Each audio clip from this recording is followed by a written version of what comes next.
हरे कृष्णा। सनातन दिव्यता में आपका स्वागत है और मैं हूं पदम गुप्ता। भागवत कथा की श्रृंखला में पंचम स्कंद में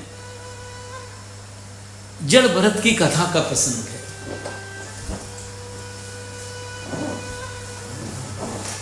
सुखदेव जी कहते हैं, राजन, इस चंचल चित्त से कभी मैत्री नहीं करनी चाहिए। जो योगी मन पर विश्वास करते हैं उनका मन काम और अपने साथी क्रोध आदि द्वारा उन्हें नष्ट कर देता है। काम, क्रोध, मद, लोभ, मोह और भय आदि शत्रुओं तथा कर्म बंधन का भी मूल तो मन ही है। इस पर कोई भी बुद्धिमान कैसे विश्वास कर सकता है? राजन, महाराज भरत के भी महान भगवत भक्त थे। उन्होंने पंचजनी से विवाह किया, जिससे 5 पुत्र हुए। बहुज भरत प्रजा पालन में सदा रत रहा करते थे। उन्होंने श्रद्धापूर्वक भगवान का भजन किया। यज्ञ कर्मों से होने वाले पुण्य फल को वे यज्ञ पुरुष भगवान वासुदेव को ही अर्पण कर दिया करते थे। इस तरह विशुद्ध कर्म से उनका अंतःकरण निर्मल हो गया। उम्र ढल जाने पर राजभोग का प्रारब्ध क्षीण हुआ जानकर वे पुलाश्रम हरिहर क्षेत्र चले आए। वहाँ चक्र गंडकी नाम की प्रसिद्ध सरिता ऋषियों के आश्रम को पवित्र करती रहती थी। उस पुलाश्रम के उपवन में एकांत में रहकर वे भगवान की आराधना करने लगे।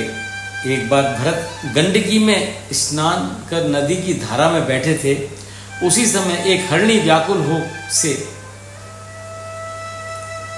पानी पीने के लिए अकेली ही उस नदी के तीर पर आई। अभी वे जल पी ही रही थी कि पास ही सिंह की धार सुनाई पड़ी। जो ही उसके चौंकने कानों में वे भीषण शब्द सुनाई दिया, वे डर के मारे थर्रा उठी। भयबस उसने एकाक ही नदी पार कर जाने के लिए छलांग मारी। वह गर्भिणी थी। इससे उछलते समय उसका गर्भ नदी के प्रभाव में गिर गया और वह एक गुफा में जाकर पीड़ा से मर गई। राजर्षि भरत ने जब देखा कि उस हरणी का वह बेचारा बच्चा नदी के प्रभाव में बह रहा है, तब उन्हें उस पर बड़ी दया आई और वे उस मातृहीन बच्चे को अपने आश्रम में ले आए। उस मृग छोने के प्रति भरत जी की ममता दिन व दिन बढ़ती गई। कुछ दिन में यम, नियम, भक्ति, पूजा आदि सब छूट गए। वे इस प्रकार कर्म और योग अनुष्ठान आदि से च्युत हो गए। फिर उस मृग छोने के पालन पोषण में ही लगे रहकर आत्मस्वरूप को भूल गए। इसी बीच काल उनके सिर चढ़ाया। उनका चित्त उस समय भी उसी में लगा था। इस प्रकार की आसक्ति में ही मृत के साथ उनका शरीर छूट गया। तदंतर साधारण पुरुषों के समान उन्हें मृत शरीर ही प्राप्त हुआ, किंतु उनकी साधना पूरी हो चुकी थी। इससे उनकी स्मृति नष्ट नहीं हुई थी। पूर्व जन्म ही ईश्वर आराधना के प्राप्त से अपने मृग रूप होने के कारण जानकर वे कहने लगे, अहो, मैंने तो आसक्ति छोड़ एकांत और पवित्र वन का आश्रय लिया था।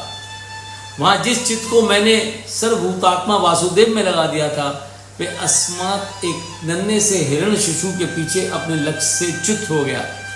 अतः भगवान का चिंतन करते करते अंत में उन्होंने मृग शरीर भी छोड़ दिया। राजन, राजर्षि भरत अंतिम जन्म में ब्राह्मण हुए।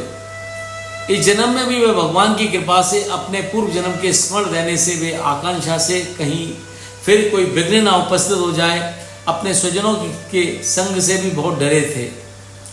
वे हर समय भगवान के चरण कमलों को ही हृदय में धारण किए रहते और दूसरों की पुष्टि और दृष्टि में अपने को पागल के समान दिखलाते थे। उनके पिता ने प्रेम पूर्वक उनका उपनयन संस्कार किया। वे चाहते थे कि उसे वेद अध्ययन आरंभ करा दूं, किंतु वे उन्हें प्रारंभिक मंत्र आदि भी याद न करा सके। पुत्र को सुशिक्षित देखने का मनोरथ पूरा भी नहीं हुआ था कि मृत्यु ने उनका अंत कर दिया और उनकी माँ भी सती होकर पतिलोक को चली गई। भरत के भाई उन्हें निरा मूर्ख समझते थे, अतः उन्होंने पढ़ाने आदि का प्रयत्न छोड़ दिया। भरत को मान अपमान का कोई विचार नहीं था। कोई भी उनसे कुछ भी काम कराना चाहता था, वे उसे कर देते थे। दूसरे की मजदूरी करके जो कुछ मिल जाता उसी से निर्वाह करते थे। उनके भाइयों ने उसे कृषि कर्म में लगा दिया। उन्हीं दिनों डाकुओं के एक सरदार के पुत्र ने कामना की कि भद्रकाली को नरबलि देने का संकल्प किया। जिस पुरुष को बलि देने के लिए उसने पकड़ मंगाया था वह किसी प्रकार भाग गया। उसे ढूंढने को उसके सेवक चारों ओर दौड़े पर उसका कहीं पता न चला। देवयोग से उनकी दृष्टि इस ब्राह्मण कुमार पर पड़ी जो उस समय खेतों की रखवाली कर रहा था। उसके शुभ लक्षण देखकर मनोकामना पूरी करने की अभिलाषा से वे उसे चंडिका के मंदिर में ले आए।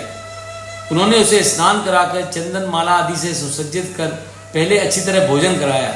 फिर उन्होंने भद्रकाली के सामने उसे गर्दन झुकाकर बैठा दिया और बलि देने के लिए तलवार उठाया। उस भयंकर दुष्कर्म भद्रकाली से न देखा गया और वे एकाध मूर्ति को फोड़कर प्रकट हो गई। उन्होंने उसी तलवार से उन पापियों का वध कर दिया। सच है, महापुरुषों के प्रति किया हुआ अत्याचार और अपराध ज्यों का त्यों कर्ता के ऊपर ही फलित होता है।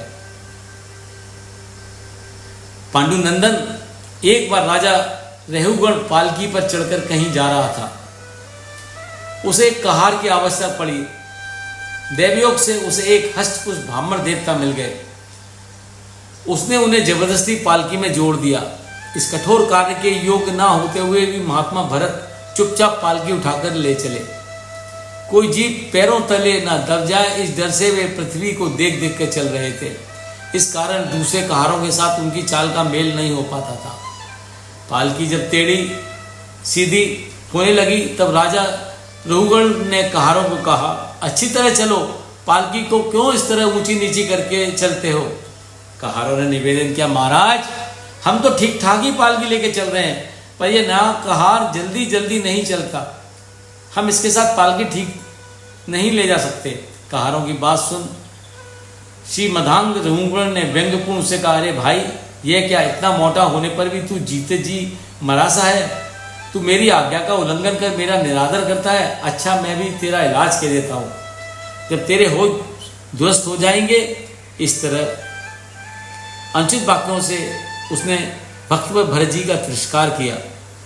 ब्रह्म ऋषि भरत मुस्कुराए और उसे संबोधित करके बोले, राजन तुमने जो कुछ कहा यथार्थ है। यदि भार नाम की कोई वस्तु है तो ढोने वालों के लिए है, यदि कोई मार्ग है तो चलने वालों के लिए है।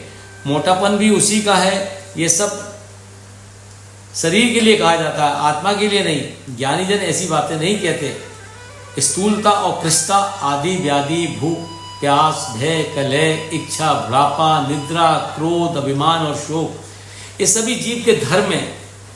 मुझ में इसका लेस भी नहीं है। राजन तुमने तो जीने मरने की बात कही, सो तो तुम जितने भी बेकारी पदार्थ हैं उन सबों में ये देखी जाती है, क्योंकि वे सभी आदि अंत वाले हैं।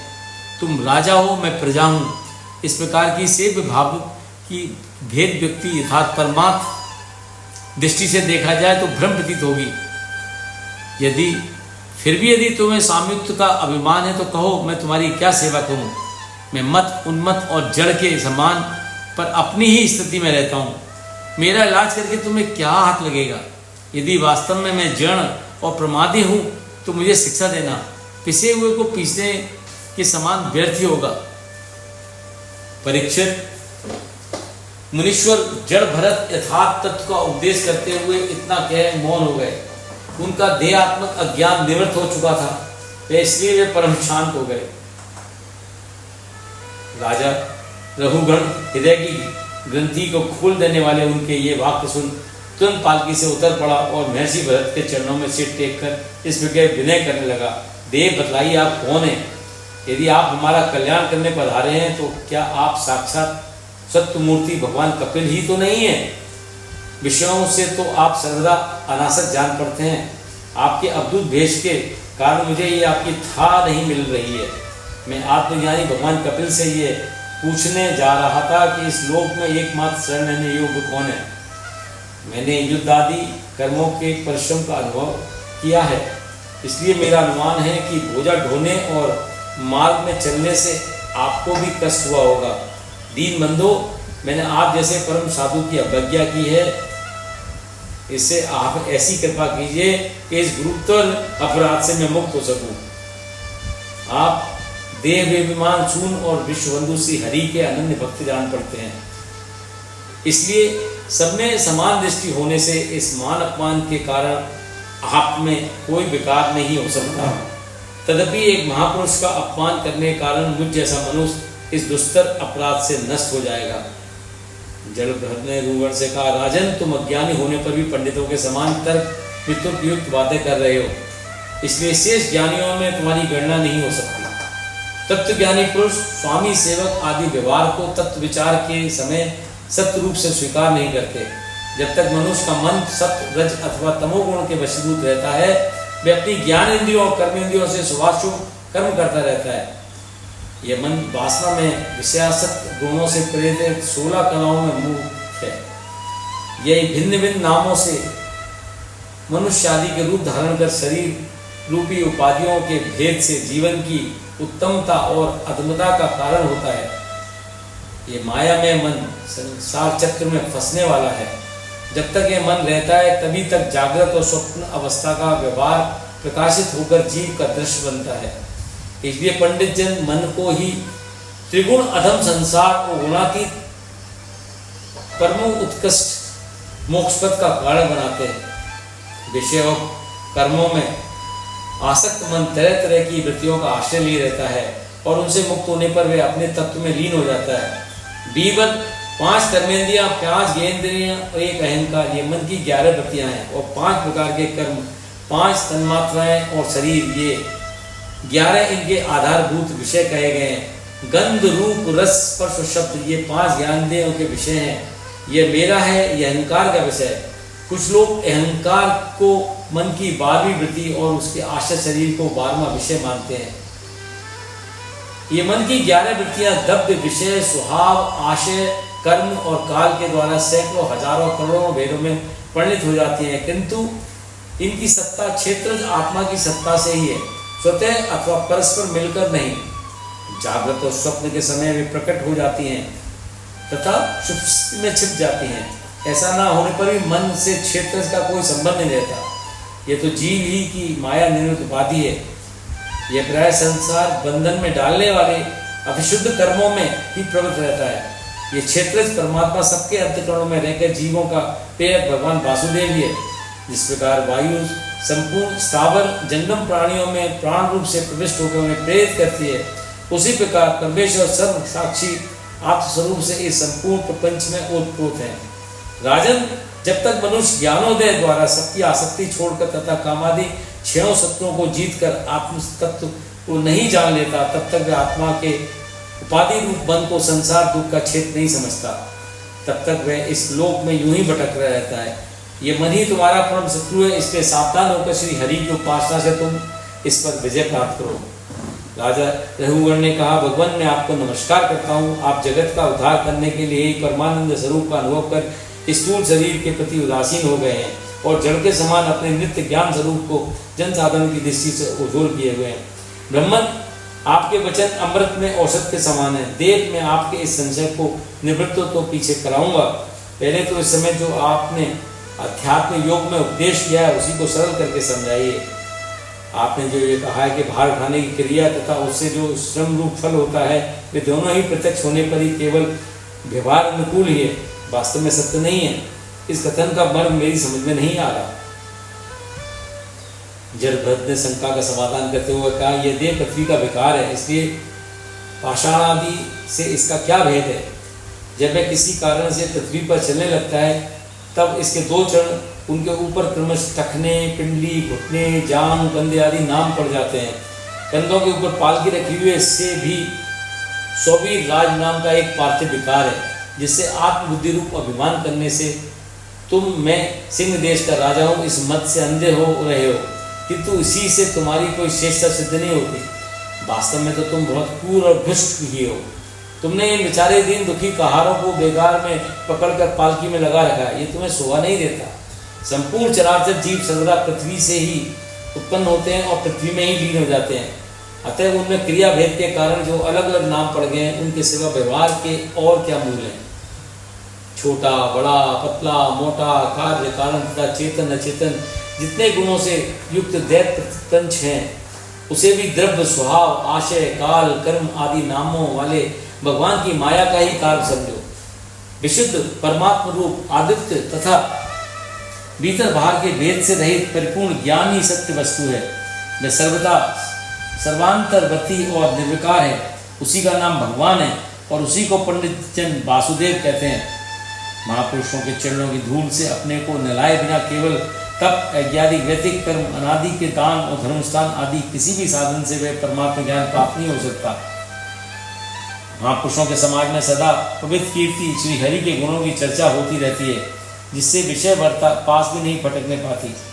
जब भगवत कृपा का नित्य प्रति सेवन किया जाता है तब वह पुरुष की शुद्ध बुद्धि को भगवान वासुदेव में लगा देती है। विरक्त महापुरुषों के सत्संग से प्राप्त ज्ञान रूप खड्ड से मोह बंधन को काट देना चाहिए, तभी श्री हरि का आनंद में लीलाओं के कथन और श्रवण से आत्म साक्षात्कार कर सकता है। पूर्व जन्म में भरत नाम का राजा था। ऐहिक और परलौकिक विषयों के विरक्त होकर मैं भगवान की आराधना में लगा रहता था। हरणी के बच्चे में आसक्ति हो जाने से मुझे अगले जन्म में हरणी बनना पड़ा, किंतु भगवान की आराधना के प्रभाव से उस मृग योनि में भी मेरे पूर्व जन्म की स्मृति लिप्त नहीं हुई। अब मैं जन सत्संग से डर कर गुप्त रूप से ही विचरा करता हूँ। राजन, यह जीव धन में आसक्त एक व्यापारी के समान है, जिसे माया के दुष्टर प्रवृत्ति मार्ग में लगा दिया है। इसलिए उसकी दृष्टि सात्विक राजस और तामस कर्मों पर जाती है। इन कर्मों में भटकता भटकता यह संसार रूपी घोर वन में पहुंच जाता है।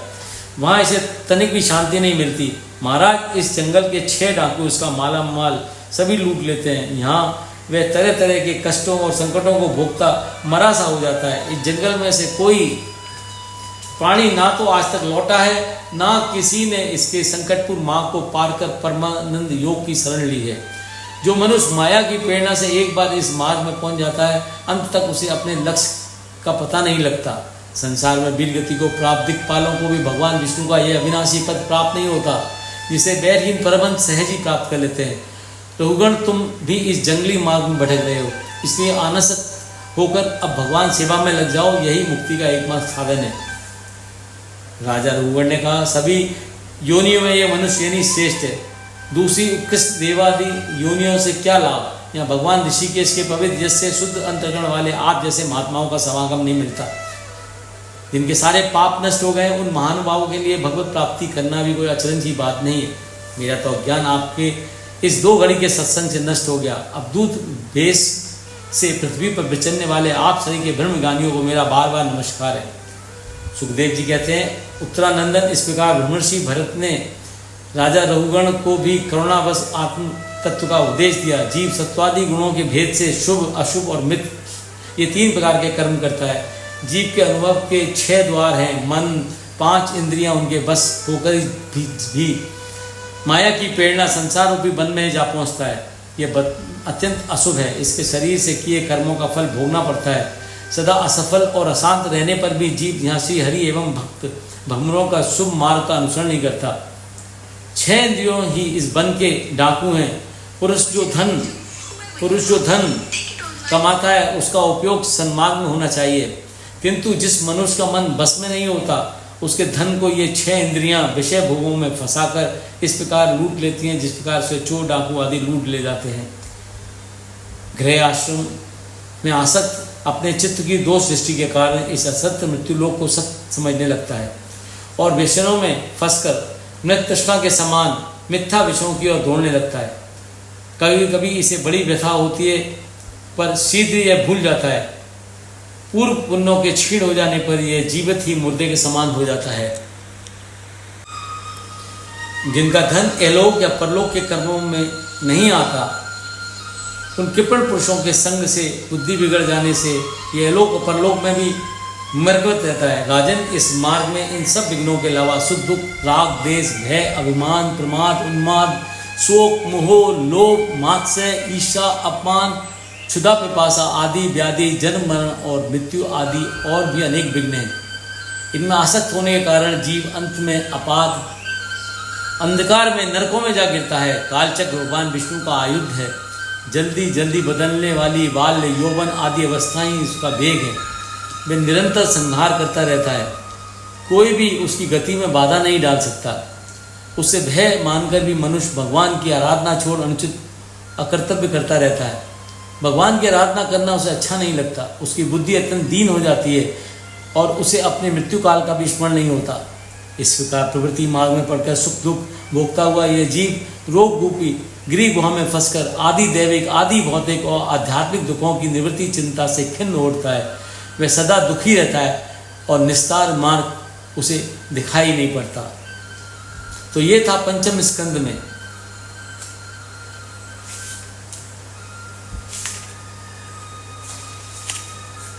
जड़ भरत की कथा का प्रसंग।